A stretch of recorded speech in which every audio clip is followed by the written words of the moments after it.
watching movies and dying inside. Hi there, gang. I just saw Mission Impossible: The Final Reckoning, directed by Christopher McQuarrie, now in theaters.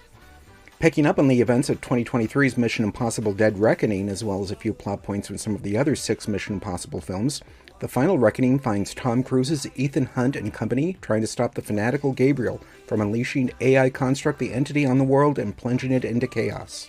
And though I'm exaggerating a little, that is the plot of this film. And not even as a summary.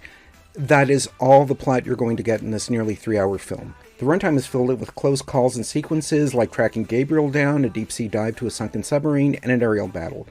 Which would be all well and good if Gabriel or the entity had any dimensionality as antagonists, or if the stunts didn't seem like retreads of similar scenes from earlier films just stretched out as much as possible.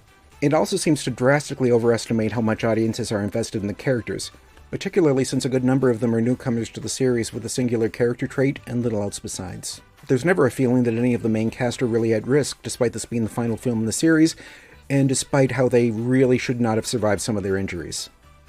The only time I was actually worried for some of them was when a character from way earlier in the series came back and it seemed like they were a goner. On several occasions there was the trope of the main cast and nameless, faceless goons and soldiers involved in a shootout, where the nameless, faceless characters are wiped out and the main cast are fine. The one time I noticed a goon survive a shootout, it was for plot convenience later on in the film. For the big finish of a long-running series, Dead Reckoning and The Final Reckoning sadly fall on the weaker end of the Mission Impossible oeuvre. But if you've been following it so far, it's worth checking out for the spectacle.